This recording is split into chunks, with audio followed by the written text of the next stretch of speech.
Happy New Year, everybody. Hope you had an awesome Christmas. We had an amazing time. But now it's time to kick off the 2026 camping season. It's January, there's a risk of ice and snow, but I'm trying not to be that content creator that just goes chasing the snow for content. I'm going to try and avoid it as much as I possibly can. So firstly, I'm so sorry you had to see me in my dressing gown. That won't happen again, I promise. With that in mind, I got dressed into my walking gear, ready to head out for the first trip of 2026, and I could not wait to get back out again. The weather forecast, well, it looks pretty nice now, but the forecast is looking pretty grim. But if you wait for perfect weather in this country, you'd never go anywhere. So today, we are heading north to a place that's properly unusual, and I cannot wait to show you it. This time of year is honestly a nightmare for booking campsites. Most of them are shut. The ones that are open are either fully booked or want you to arrive between 2:17 and 2:23 while standing on one leg. And don't get me wrong, I love campsites, but in winter, pub stopovers are an absolute lifesaver. You park up, you tell them you're staying, you buy food and beer, everyone's happy. But first, this place.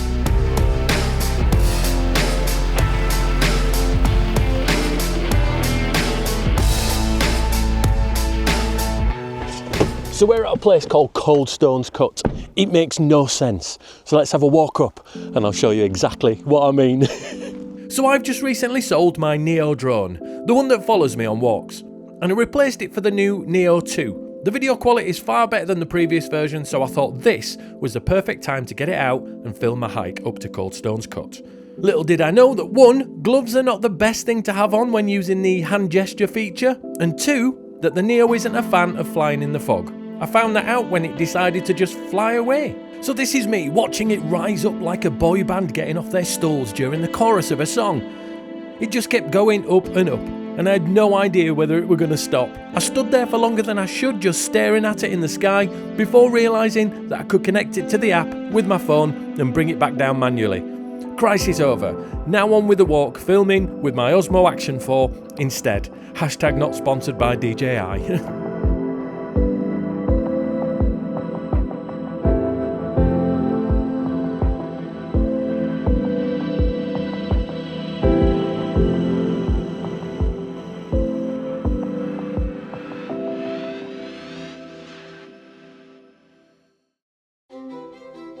So Coldstone Cut is actually one of the highest public artworks in the UK. It sits over 1,300 feet above sea level, right on the Pennines. It was designed by Andrew Sabin and built in 2010 using local stone. And the idea is that it frames the landscape, when you can see it.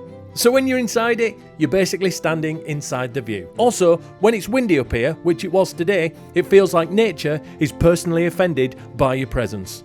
This roundabout that no car has ever been around and never will is great to run around if you're that way inclined. And then there are 2 offshoots that lead you up the winding corridor all the way to the top, where you get to see some spectacular views of the countryside and the workings of the quarry, which is down below. So I'm basically in the left testicle, because eagle-eyed viewers of you will have noticed that it looks remarkably similar to, let's call it, a male appendage. I know there's younger people watching. Some of them will be sniggering right now, I know you will be. But I was expecting there, sorry about the wind, I was expecting there to be at least 1 or maybe 2 photographic opportunities. But no, nothing at all. Absolutely nothing. The respite from the wind in this bit's lovely. Certainly worth coming up and having a look at, because it's a real anomaly and you can get some amazing sunsets and some great unusual photographs from this spot. And now, knowing what the drone's like, can't send that up, you won't see anything. Oh, all the plans I had for this section here, epic droneage going down here, you know, flying, falling over, flying through, going all the way down, no. And then basically the right testicle is there and you go through it there. I don't know, there's just nothing.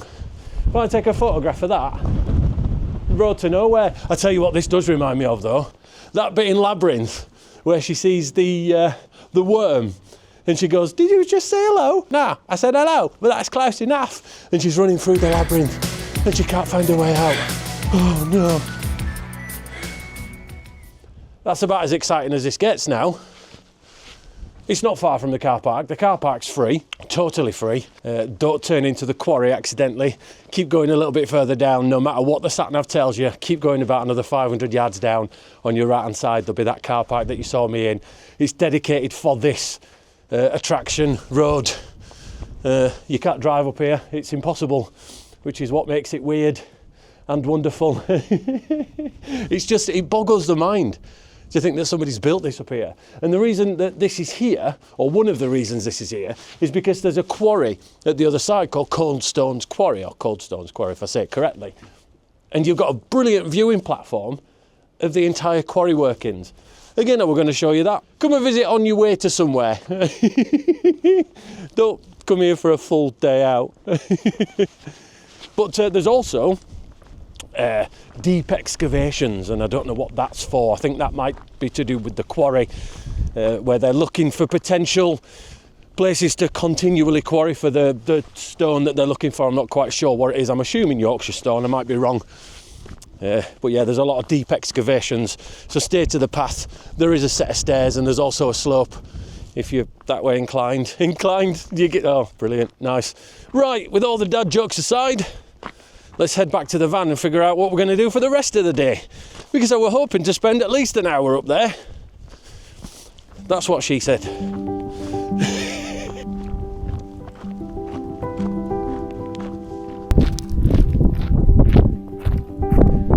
So I made my way back down in the fog with zero views to look at, and out of the mist appeared this place. I thought it would be the saviour of the video. Toffgate Lime Kiln. Oh, and falling. This looks mint. If you like that sort of thing. What's over here? It's obviously a kiln chimney thing. Don't know. Looks quite snazzy in there. Let's send you in, see what you think. Let's have a look. Oh, chimney. Nice. Is that it? So having had a mooch around that area, that pretty much was the best bit. So, back to the van. Right then. That was cut a lot shorter than I was expecting it to be. Oh, what to do now? Otherwise. Right, I've got an idea. I have an idea. And you know what? Hopefully, this next place that we go, I'll be able to get a photograph. Because I were intending this vlog to have some photographs in it. For me to do some photography. You know, the job that I do. Nothing. Absolutely nothing. Right. Let's hit the road, Jack. And don't you come back no more, no more, no more, no more. Along with never showing you, me in a dressing gown again, I promised not to sing again too. I then went to grab some fuel for the rest of the trip and had to have just a little rant. The only problem with having mini supermarkets at petrol stations is the problem I'm having right now. Somebody's come to get fuel, totally fine, then they've gone in to do what feels like a weekly shop, browsing around, grabbing a coffee, chatting with locals, and then it's just there's me, there's a couple of people behind me, there's 1, 2, 3 in front of me, and it's like that is it now, it's game over. You can't go anywhere until they finish their weekly shop.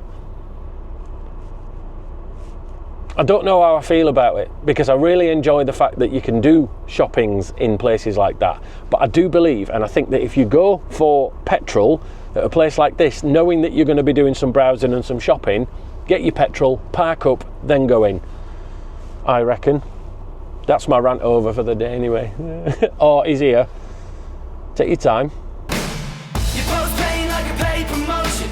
10,000 likes on an empty notion. Curate the ache white fake emotion. Screaming out while I crash out. Digital screen but no one's watching. Play pretend, start your own drama.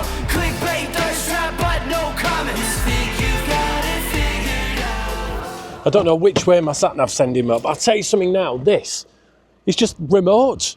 I don't think I've ever been on this road ever in my entire life. Look at it.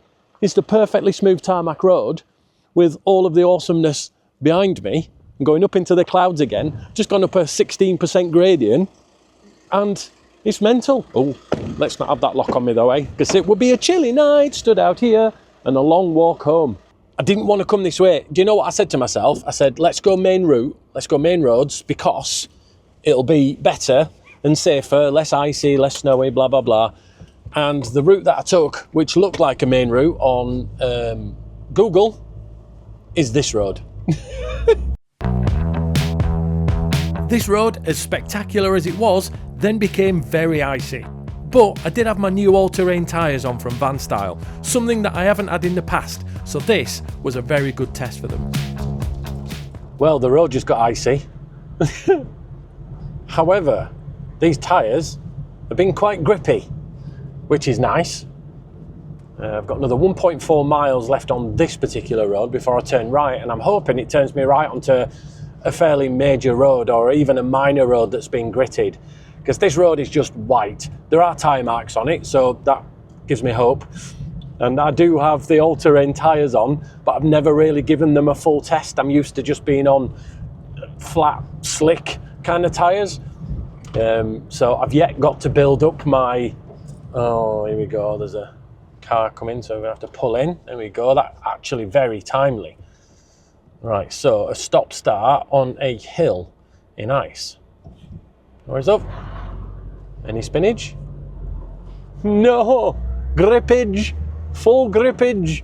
All the way! Don't get me wrong, I don't think these tyres are best for ice, but I'm not sure what tyre is. However, these BFG all-terrains did the job this time, but I'll continue to drive carefully whenever there's ice about, just in case.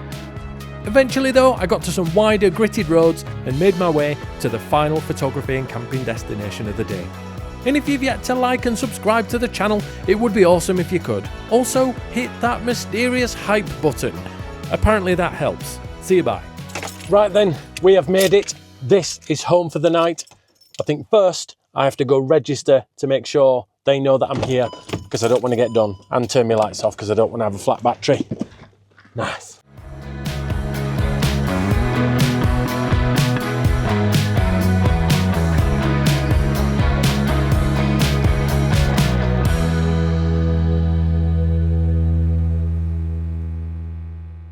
Right then, we are now legal and allowed to park.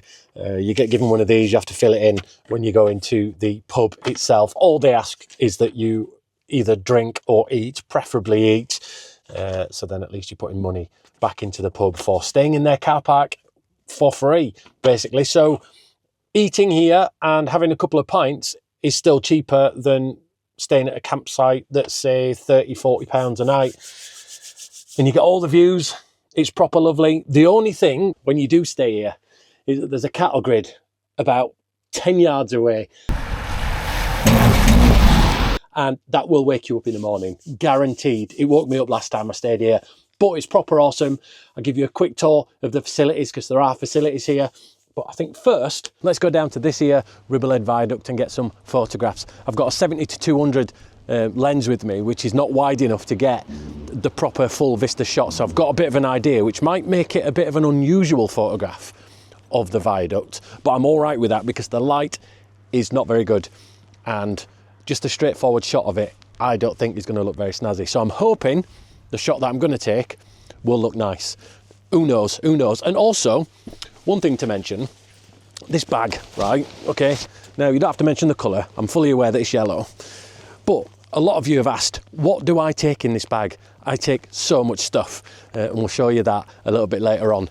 But for now, let's crack on to this here viaduct. Nice.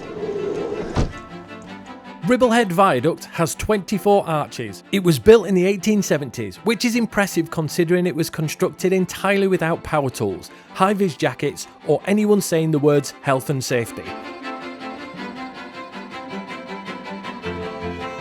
Over 1,000 workers helped build it, and in its peak there were basically temporary villages nearby, complete with pubs and schools. Sadly though, over 100 workers died during construction, which is a sobering reminder that Victorian engineering was basically, we'll sort out the safety bit afterwards. The viaduct is 104 feet tall, So tall that trains crossing it get one of the best views in Yorkshire. Despite being absolutely massive, it was once nearly demolished in the 1980s because British Rail thought it was a bit expensive to maintain. It's built from over 1.5 million bricks, all of which had to be carried up here manually.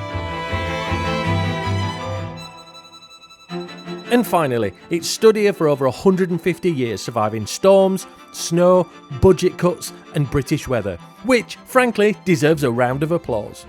It's utterly monumental, isn't it? Oh, it's probably as old as America. I've pretty much got this entire place to myself as well. Not only have I got the car park to myself, I've got Ribblehead Viaduct to myself, and I've got really bad light.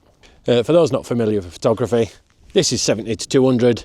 It goes from 70mm to 200mm. I'm using my old A7 III wedding camera because now it's surplus to requirements and I used to sell them. Whereas now I'm using this one as a I don't care if I drop it down a cliff kind of camera because it's not as precious, because I don't need it for weddings. I think I would be pretty upset if I dropped it down a cliff, but it would mean that I could still do a wedding the following Saturday, not worrying about this. Right, let's crack on with this photo and head back to the van after I've done it, and I'll pop the photograph up after this. Nice, even if it's a bad one, I'll put it up. Some of you have been complaining, so yeah, I'll pop it up. Bye.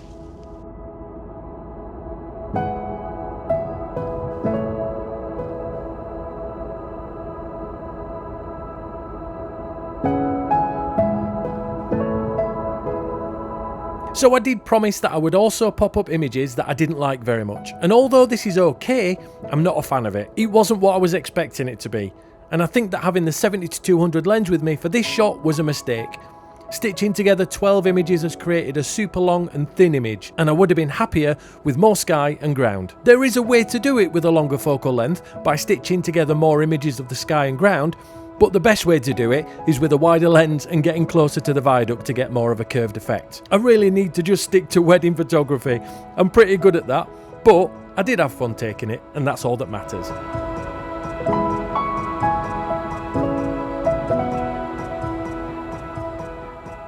That's a photo done. I hope you liked it, and I have no idea how that came out. It might be weird, it might be odd, but again, like I said earlier, I'm going for something slightly different to what I would normally take because there is no light. It's basically just grey clouds, especially that way. There's just nothing at all. The good thing in the first photograph I took, I think, and even in the second photograph, there were people walking through, so it gives you scale. Because one thing I've noticed about a lot of pictures that I've seen online of these particular arches is it doesn't give you scale. So hopefully that's what I've got. I don't know. I've no idea. Well, at least that rain stopped. Oh no, there goes my lens cap. But I do love it here. I do love it. And do you know what? I love it even more because I'm not actually going up Whernside this time. Right, back to the van. So I thought that this would be a great piece to record for your entertainment until I noticed that I was also being recorded by the pub CCTV. Right, enough of the embarrassing dad moments. Let's give you a tour of this place. There isn't much to show you, but here goes. The Station Inn pub at Ribblehead is a great pub stopover. Not only for access to walks, but also for that cheeky laid-back stopover in your van with pub grub on your doorstep. You do have to register with the pub first by speaking to one of the members of staff. They are super friendly and all they ask is that you eat and drink at the pub instead of in your van. The food is amazing, and if you pre-order your dinner, they'll deliver it to your van too. Unlike some pub stopovers, this pub allows you to park up in the morning and head out on your hike for the day. Although there are plenty of parking spots along the road if you arrive earlier than the pub's opening times. There is a dedicated toilet for campers which is clean, and you're given a code to access it when you register at the bar. There is also an Elson point on site, and you get amazing views while disposing of your poo. There's free Wi-Fi at the pub, which also stretches to the car park, which is a great thing because mobile reception is non-existent. Remember though, this place looks great now during the winter with nobody about, but it does get busy in summer. It's a car park after all, not a campsite, so be prepared to have cars and or other vans parking close to you if you come during these busy periods. And finally, it's free if you eat and drink at the pub. You can't ask for more than that. Nice. Dinner time, what am I going to have? Oh, Lots and lots of food. See you in there, bye. There you go, 5 bongs, and now it's time for a beer. Oh, yes. Now we're rocking. Nice. I'm basically just waiting for my fish and chips now. That's what I've ordered. My fish and chips have arrived. They are massive. The fish is as big as my head. Probably not going to get through it all, but it looks fantastic. And I'm looking forward to walking this off over the next 72 hours. But yeah, happy days. Right, pint and fish and chips. I'm going to scran this and I shall see you soon. See you, bye. Oh, is it foggy? It's really foggy. That's ridiculous. Right, back to the van. It's only 6:30, but I think last time I were in there, I think I had 9 pints. Ended up walking out, singing and dancing and all sorts of mischievousness.